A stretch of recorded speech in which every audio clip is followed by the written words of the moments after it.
मेरा निवेदन रहेगा आस्था चैनल पर जब आएगी तो उसको आप पूरी सुनना। वो कथा का नाम ही रहेगा महामृत्युंजय शिव महापुराण कथा। कौन सी कथा रहेगी? महामृत्युंजय शिव महापुराण कथा।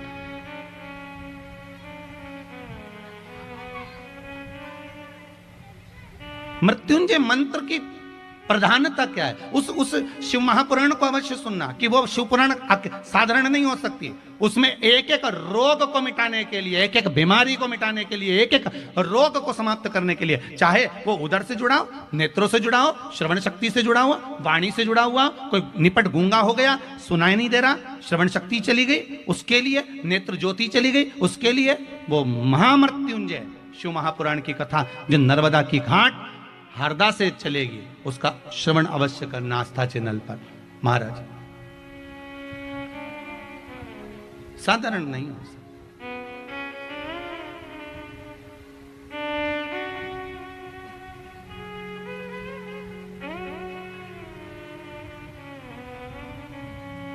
वो सिंपल साधारण नहीं हो सकता।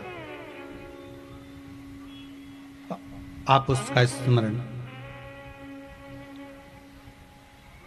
और ध्यान दीजिएगा।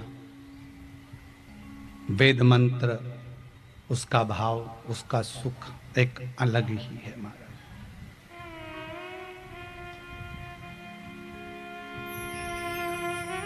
उसका भाव, उसका सुख एक अलग ही, उसका आनंद कुछ दूसरा ही। श्री शिवाय नमस्तुभ्यं। श्री शिवाय नमस्तुभ्यं।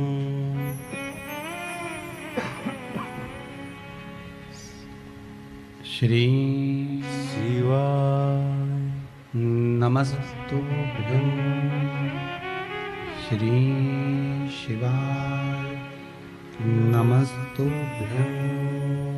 श्री शिवाय नमस्तुभ्यं।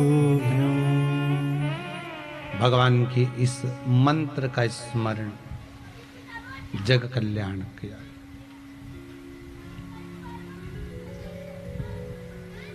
रोग मुक्ति के लिए मक्खन के शिवलिंग का निर्माण है महाराज। मक्खन के शिवलिंग रोग मुक्ति के लिए।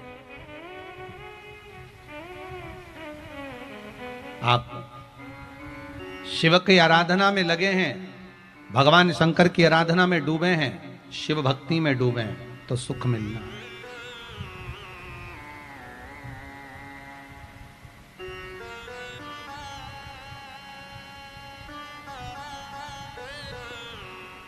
वो प्राप्त जरूर होगा। तारकासुर के प्राण छूट गए। तारकाक्ष, विदुम्माली, कमलाक्ष की, ये तीनों भी चले गए। ये तीनों भी समाप्त हो गए। समय आया, देवादिदेव महादेव के नेत्र बंद थे। बंद नेत्र से अश्रु का एक बूंद नीचे गिरा, और अश्रु का बूंद जब नीचे गिरा, उस अश्रु के बूंद के गिरने पर, अश्रु का एक बूंद जब नीचे गिरता है तो उससे एक बालक जन्म लेता है जिसका नाम अंधकासुर हुआ। क्या नाम पड़ा है? अंधकासुर। अंधकासुर। और वो अंधकासुर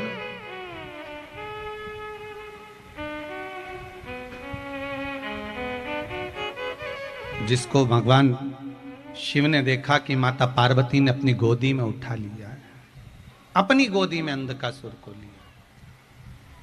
कहा, शंकर भगवान बोले, पार्वती ये अंधकासुर तूने जो गोदी में उठाया है ये श्रेष्ठ नहीं है, क्योंकि ये मेरे नेत्र बंद करने के बाद हुआ है, पर पुत्र तो आपका है। शंकर भगवान कहते हैं ये मेरा पुत्र नहीं, मेरे नेत्र बंद करने के बाद प्रकट हुआ, तो पुत्र किस काम का?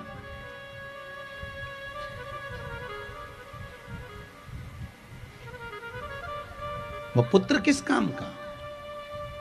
जो नेत्र बंद करने के बाद प्रकट हुआ, उस पुत्र की परिभाषा क्या है? माता पिता जिंदा हैं तो कभी 2 रोटी नहीं खिलाई है। माता पिता जीवित हैं तो कभी प्रेम के 2 वाणी नहीं बोली है। माता पिता जीवित हैं तो प्रेम के कोई 2 शब्द नहीं बोल पाए। और मरने के बाद जब प्राण छूट गए, उसके बाद में गया जी में पिंड दान करने आ रहे हैं। पिंड नहीं कर रहे, पिंड छुड़ा रहे हैं।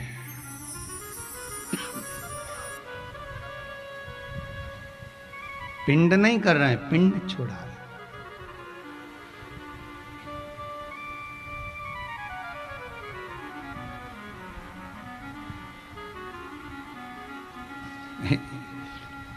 एक पिंडा देने से पिंड छूट जाएगा? जम के तो बोलो जरा, दमदारी से बोलो जरा। गया जी के पास में रहते हो, ये मत सोचना कि एक पिंडा दे दिया तो पिंड छूट गया।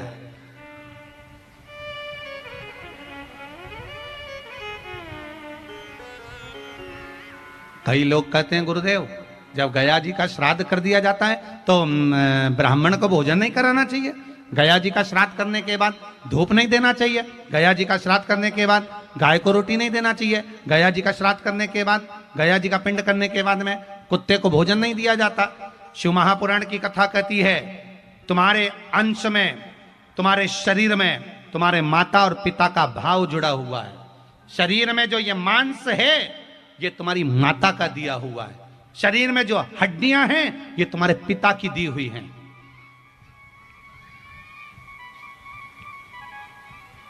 तुम्हारे माता पिता ने तुमको ये हड्डी और ये शरीर में मांस दिया है।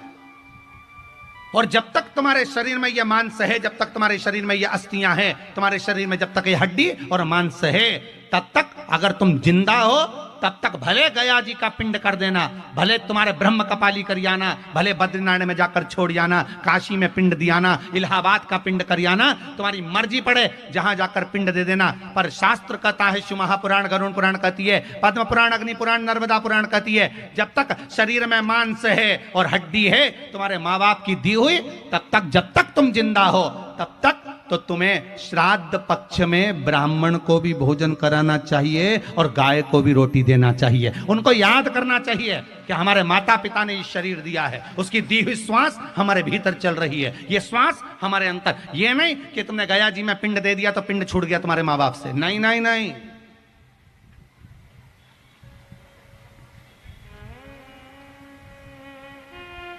वो छूटे नहीं है, वो जुड़े हैं।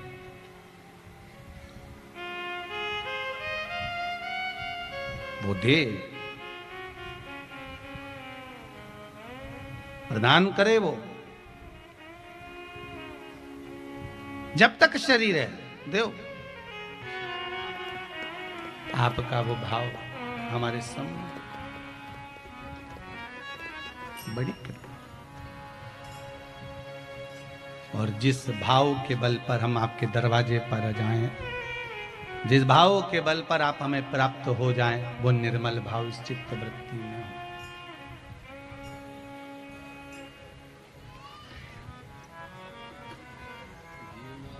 महाराज,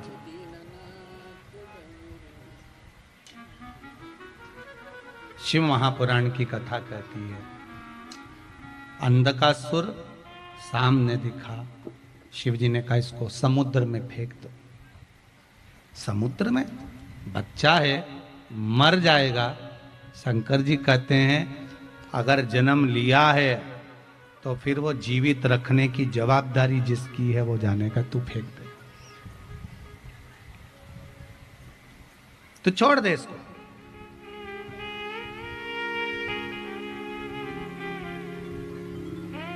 तो इसको जल में छोड़। प्रभु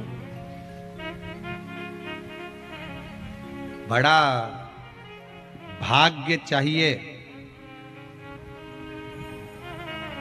भगवान के चरणारविंद में पहुंचने के लिए, बड़ा भाग्य। फिर निवेदन करेंगे, जिसको जनता चुनती है वो संसद में जाकर बैठता है। कहां जाकर बैठेगा? संसद में। जिसको जनता ने चुना, आपने चुना, जिसको आप चुनते हो, वो संसद में जाकर बैठता है, और जिसको मेरा महादेव चुनता है वही शिव महापुराण में जाकर बैठता है। साधारण नहीं है शंकर की कथा में बैठना। शंकर की कथा में वही पहुंचता है जिसको मेरे शंकर ने चुना होता, नहीं तो अच्छा नहीं पहुंच पाता।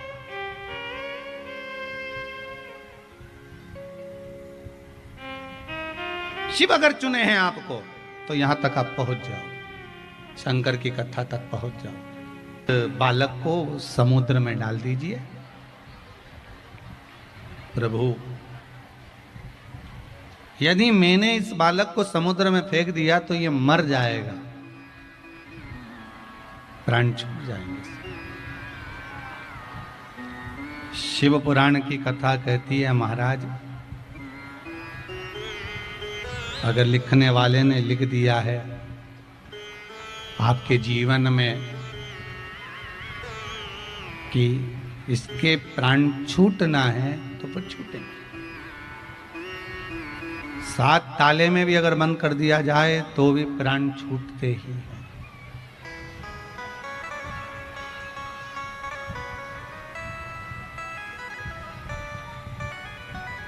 जो लिखा है उसे कोई टाल नहीं सकता। जो लिख दिया वो फिर टलेगा नहीं। बहुत ध्यान दीजिएगा, अगर टाल सकता है तो केवल एक ही टाल सकता है, वो मेरा देव अधिदेव महादेव। कौन टाल सकता है? जम के बोलो, महादेव। इसके सिवा कोई नहीं टाल सकता। लाखों के दुखड़े जो तू हर गया डमरू वाले, तो मेरे दुखड़ों को देख कर क्यों डर गया डमरू वाले। अगर टालेगा तो वही टालेगा, दुख मिटाएगा तो वही मिटाएगा। शिव पुराण कहती है, भगवान शंकर का चरित्र कहता है, शिव महापुराण की कथा कहती है, भगवान ओगढ़दानी त्रिकालदर्शी कैलाशी अविनाशी मेरे शंभु मेरे शिव मना कर रहे हैं, पार्वती से कह रहे हैं कि तुम इसको समुद्र में डाल दीजिए। समुद्र में पार्वती मैया डालने को आतुर नहीं होती, फिर भी उन्होंने समुद्र में उस अंधकासुर बालक को फेंक दिया, जिसको हिरण्याक्ष ने ले लिया, पाल पोस कर बड़ा करा। हिरण्याक्ष के प्राण भगवान ने हर लिए। अकेला अंधकासुर रह गया। उसने तप बल इकट्ठा करा और इतनी तप साधना करी, इतना बल इकट्ठा करा, भगवान से वर मांग लिया कि मेरे प्राण नहीं छूटे, मैं मरूं ना, मेरे प्राण ना छूटे।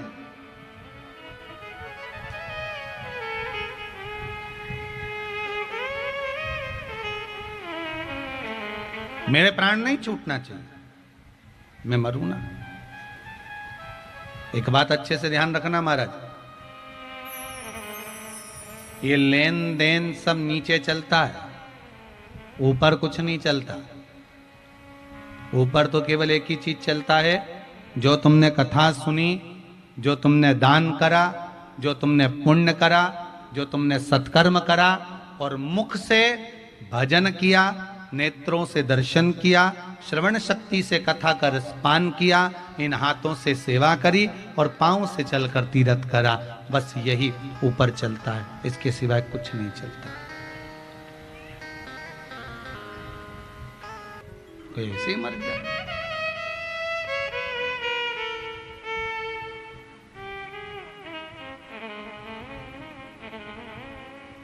वो बाण छोड़ा गया।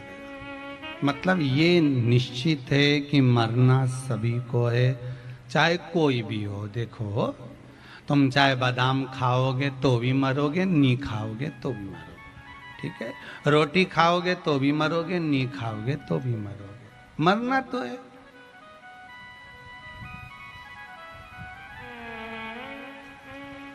श्रीमद् भागवत में आता है, आप शिव के उपासक हो, आएगी मृत्यु।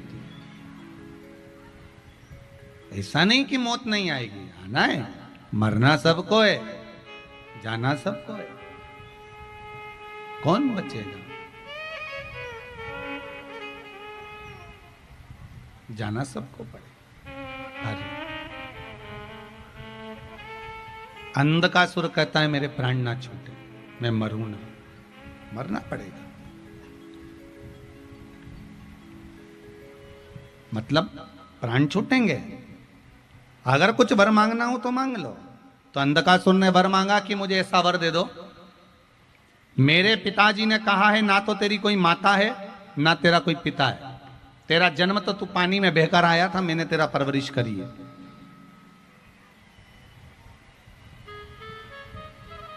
ना माता ना पिता,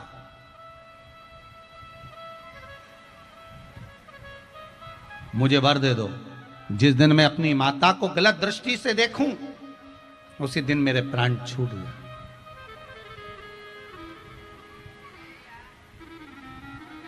जिस दिन मैं अपनी माता को गलत दृष्टि से देखूं उस दिन मेरे प्राण छूटे।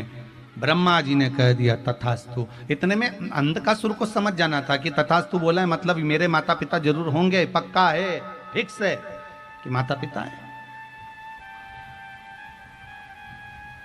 ये पक्का। अब आया समय, अंधकासुर एक दिन अपने सैनिकों से बोला कि जाओ मुझे विवाह करना है, जो सबसे सुंदर स्त्री हो, सबसे सुंदर नारी हो, उसको देख कर आओ, मुझे शादी करना, विवाह करना। दूतों ने आकर कह दिया जो सबसे सुंदर नारी थी उसको तो देवाधिदेव महादेव ले गए, शंकर जी के घर पर है वो। तो दुनिया की सबसे सुंदर अगर कोई जोड़ी है तो वो देवाधिदेव महादेव और माता पार्वती की जोड़ी है, बहुत सुंदर। पार्वती जी और शिव जी में सबसे ज्यादा सुंदर कौन है? दोनों में सबसे ज्यादा सुंदर शंकर और पार्वती में कौन है? भगवान शंकर। एक बार गणेश जी ने कह दिया था भोलेनाथ जी से, बाबा पिताजी भगवान विष्णु कितने सुंदर दिखते हैं, ब्रह्मा जी कितने सुंदर दिखते हैं, इंद्र देवता कितने सुंदर दिखते हैं, और एक आप राख लपेट के बैठे रहते हो, भस्म लगा कर बैठे रहते हो, गले में सांप बिच्छू टांग कर बैठते हो, कितने सुंदर हैं वो। ऐसे सुंदर तुम भी हो जाओ ना एक बार, मैं आपको देखना चाहता हूं एक बार सुंदर। शंकर भगवान बोले मेरे को सुंदरता दिखाना नहीं है। नहीं नहीं तुम एक बार जाओ गंगा जी में नहा के आओ। शंकर भगवान ने कहा नहीं मैं नहीं जा रही। गणेश जी तो रूठ गए। गणेश जी रूठ गए तो शंकर भगवान गंगा जी में चले गए। गंगा जी में से जैसे ही नहा कर शंकर भगवान आए, आते से ही गणेश जी के मुख से निकल गया कर्पूर गौरम करुणावतारम। गजब की सुंदरता है साहब, इतने सुंदर, गजब के सुंदर। सुनते ही गणेश जी महाराज ने अपने पिताजी से कहा पिताजी मुझे एक वर चाहिए। शंकर भगवान बोले क्या वर चाहिए बोलो। गणेश जी बोले जैसे तुम पहले थे वैसे की वैसी हो जा, वापिस राख लपेट लो, वापिस भस्म लमा लो, भस्म रमा लो। हाँ वो क्यों? शंकर भगवान ने पूछा वो क्यों? गणेश जी बोले पिताजी बस आप भस्म लगाओ पहले। भगवान शंकर ने पूछा सुंदर है, अंधकासुर कहता है तो मैं